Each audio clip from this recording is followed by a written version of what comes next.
Good morning, everybody. As we look at our Fox 17 Doppler radar, there's a lot going on here. Anything from snow to some sleet to some thunderstorms out there. At least they're not severe. But I think later on this afternoon and through the evening hours, some of these may become on the severe side, especially if we could get in on some clearing and see a little bit of sunshine and add more heat and energy to the atmosphere. Best chance of that is going to be south of Grand Rapids. More on that here in just a second. There's been snow across our northern counties, and then there's been some sleet mixing in there as well. Roads are still in pretty good shape up there. They're still just wet, and there might be about an inch or two of snow that falls in those areas. Places like Oceana, Newaygo, Montcalm, or that's Montcalm, Mecosta County, seeing the snow showers, the frozen precipitation, and they are under winter weather advisories until noon today. Otherwise, anything that you see in yellow or orange, that's more steady to moderate rain that's falling. You go south of Grand Rapids, there's some lightning strikes in some of this, and even down to along and south of the I-94 corridor. The most potent storms for us right now, extensive thunderstorms across most of Berrien County, Cass County, St. Joseph County. Those are not severe, but they have a bit of a punch to them. And of course, they're going to be producing some heavy rain. You get on the other side of that state line, it starts to dry out. So eventually, we'll probably see some drier weather today. But a lot of this, most of it, in fact, being driven by a low pressure area and a warm front that's lifting in here. But you can see on the other side of that cluster, there's not much going on. There is a line out here. Eventually, we'll have a renewed threat, I think, of severe storms as we get into the evening hours. But again, this first batch may help to rob some of the moisture and the instability and the heat and energy from the atmosphere that will mitigate the next round, unless we can get in on some clearing, because that will add that heat and energy right on back. Temperatures are at or above the freezing mark in just about all spots. So we're not seeing any icing or slippery spots on the roadway other than the usual wet pavement, although we are at 32 right now up there in Mecosta County and Big Rapids.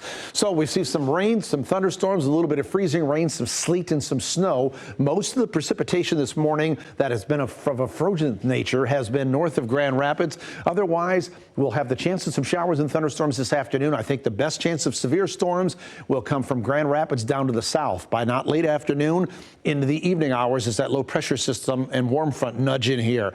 Temperatures for most of the day are going to be quite chilly, but I think around and after the dinner hour, we will nudge ourselves from Grand Rapids southward, probably into the 60s. Here's what it looks like on Future Track. You can see a little bit of a break from time to time, but more shower and thunderstorm activity. This is at 6 p.m.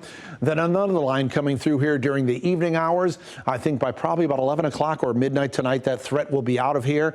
Tomorrow, we should get in on some clearing, and that we'll still have we'll have windy conditions today, breezy conditions tomorrow, but we should see some sunshine, and temperatures will be in about the mid-50s. Thursday night going into Friday, not much going on except high pressure building in here. Friday looks good with some sunshine, mid-50s, and fingers crossed that looks great right now for the Whitecaps home opener and the Detroit Tigers home opener on the other side of the state.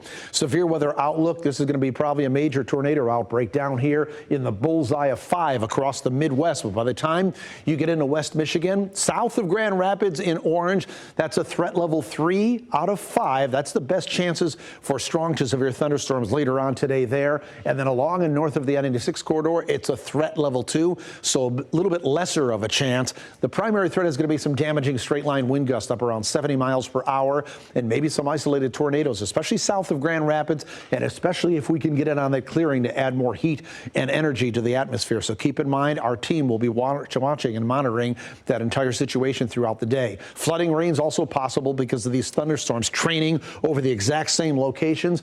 I think a lot of us may pick up about an inch or two of rain by the time this system is out of here. Some of us could be more in the order of about 2 to 3 inches. So some ponding of water and some low-level flooding will be possible, as well as some river rises as well. 62 later on today, 56 tomorrow with some sunshine, 55 on Friday. And as we get into Friday night and Saturday, we'll probably see some showers, at least going into Saturday morning, 53 degrees there. And then we're cooler for Sunday, Monday, and Tuesday. We've got more news coming up after the break.